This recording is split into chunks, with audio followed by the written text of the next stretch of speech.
Hello friends, आप देख रहे हो एजुकेशनल वर्ड्स चैनल। तो दोस्तों, आज की वीडियो में मैं आपसे बात करने वाला हूँ MBSc कोर्स के बारे में। दोस्तों, अगर आपने BBSc कोर्स पास कर लिया है और जहाँ तो आपने कोई भी बैचलर डिग्री साइंस के सब्जेक्ट के साथ पास की है और उसके बाद आप MBSc कोर्स करना चाहते हो, तो इस वीडियो में मैं आपको इस कोर्स के बारे में बताने वाला हूँ।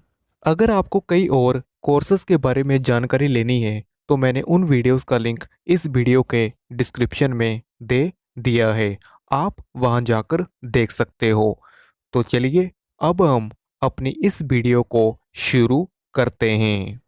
सबसे पहले मैं आपको MBSc कोर्स की फुल फॉर्म बताने वाला हूं। अब जैसा कि आपको पता होगा कि जो BBSc कोर्स है उसकी फुल फॉर्म है बैचलर ऑफ वेटरनरी साइंस। उसी प्रकार से जो MBSc कोर्स है उसकी फुल फॉर्म है मास्टर ऑफ वेटरनरी साइंस। तो MBSc कोर्स एक नेक्स्ट लेवल का कोर्स है। इस कोर्स को पोस्ट ग्रेजुएट कोर्स भी कहते हैं और इस कोर्स का मेडिकल की फील्ड में काफ़ी जाना माना नाम है। अभी मैं आपको बताने वाला हूँ कि MBSc कोर्स होता क्या है। यह जो वेटरनरी कोर्स होते हैं यह ज़्यादातर जानवरों के डॉक्टर बनने के लिए होते हैं। अगर आपको एनिमल डॉक्टर बनना है तब यह कोर्स आपके लिए एक बेहद अपॉर्चुनिटी ला सकता है। वैसे भी आपने BBSc कोर्स में जानवरों के डॉक्टर के बारे में जरूर पढ़ा होगा। जो वेटरनरी कोर्स होता है वह पशु और पक्षियों की बीमारियों को जानने और उनका उपचार करने का एक विज्ञान कोर्स होता है। अगर मैं आज के टाइम की बात करूं तो इस कोर्स में काफ़ी ज़्यादा अपॉर्चुनिटीज़ हैं जॉब के अवसर प्राप्त करने के लिए। अगर आपका एनिमल साइंस में इंटरेस्ट है तो यह कोर्स आपके लिए एक बेहद शानदार कोर्स हो सकता है। आप अपने इंटरेस्ट को इंक्रीज कर सकते हो और आप किसी भी गवर्नमेंट या प्राइवेट सेक्टर में जॉब पा सकते हो। अगर आप चाहो आप इस कोर्स को करके आप अपना खुद का एक हॉस्पिटल भी चला सकते हो। तो यह सिर्फ आपकी स्किल और स्पेशलाइजेशन के ऊपर डिपेंड करता है कि आपने इस कोर्स में कितना ज़्यादा सीखा है।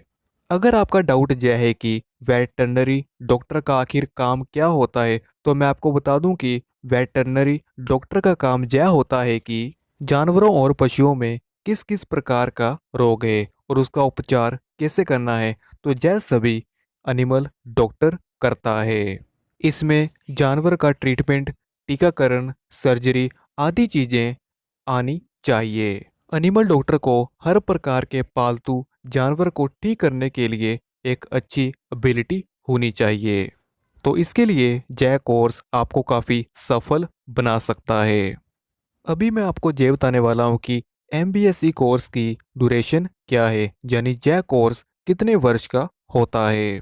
यह जो MBSc कोर्स होता है यह 2 वर्ष यानी 2 years का कोर्स होता है और इस कोर्स में आपको अलग अलग प्रकार के सब्जेक्ट्स पढ़ाए जाते हैं जिसमें आपको थ्योरी के साथ प्रैक्टिकल की नॉलेज भी दी जाती है। आज के समय में वेटरनरी डॉक्टर का काफ़ी अच्छा स्कोप है क्योंकि इंसानों की ही तरह जानवरों में भी काफ़ी ज़्यादा बीमारियां बढ़ती जा रही है। ऐसे में वेटरनरी डॉक्टर की काफ़ी अच्छी डिमांड है।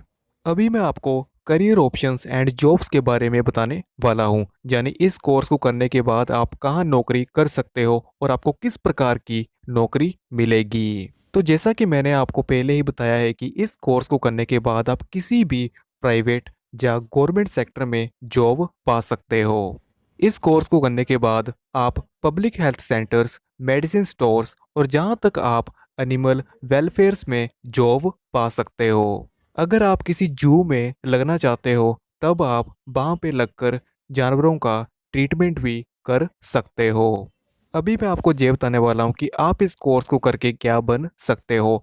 आप इस कोर्स को करके असिस्टेंट, फिजिशियन, फूड इंस्पेक्शन और जहाँ तक आप सर्जन भी बन सकते हो।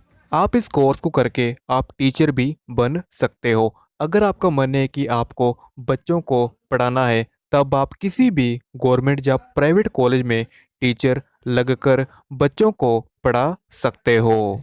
इस कोर्स में जॉब की अपॉर्चुनिटीज़ काफ़ी सारी हैं, सिर्फ आप में स्किल होनी चाहिए।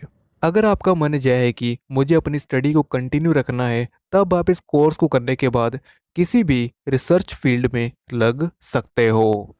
अभी मैं आपको ये बताने वाला हूँ कि आपको इस कोर्स में कौन कौन से सब्जेक्ट्स आपको पढ़ने के लिए मिल सकते हैं। इस कोर्स में आपको equine medicine, avian medicine, metabolic diseases in animals जैसे सब्जेक्ट्स आपको पढ़ने के लिए मिलेंगे। और भी इस कोर्स में कई सारे सब्जेक्ट्स होते हैं जो आपको इस कोर्स के दौरान कराए जाते हैं। और साथ में दोस्तों आपको क्लिनिकल प्रैक्टिस, जिसमें थ्योरी और प्रैक्टिकल की नॉलेज होती है, वो भी आपको इस कोर्स के दौरान अच्छे तरीके से सिखाई जाती है। तो आपका जो पूरा फोकस है वह अच्छे तरीके से चीज़ों को सीखने के लिए होना चाहिए। अभी मैं आपको एलिजिबिलिटी के बारे में बताने वाला हूँ, यानी आप इस कोर्स को किस प्रकार से कर सकते हो। इस कोर्स को करने के लिए आपको सबसे पहले बीवीएससी कोर्स और जहाँ तो आपको बीएससी कोर्स कम से कम 60% नंबरों के साथ पास करना होगा, तभी आप एमबीएससी कोर्स के लिए एलिजिबल हो पाओगे।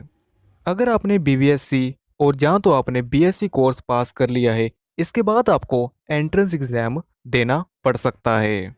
कई कॉलेजेस ऐसे होते हैं जहाँ पर एंट्रेंस एग्ज़ाम की ज़रूरत नहीं पड़ती, लेकिन कई कॉलेजेस ऐसे होते हैं वहाँ पर जाकर आपको एंट्रेंस एग्ज़ाम देना होगा। लेकिन आपको किसी भी प्राइवेट कॉलेज में डायरेक्ट एडमिशन आपके मेरिट के नंबरों के बेस पर मिल जाएगा। अगर आप किसी बेस्ट यूनिवर्सिटी या कॉलेज में अपना एडमिशन लेना चाहते हो एमबीएससी कोर्स में, तब आपको एंट्रेंस एग्ज़ाम जरूर देना होगा। अगर आपका इस फील्ड में इंटरेस्ट है, तब आप एमबीएससी कोर्स को जरूर कीजिएगा।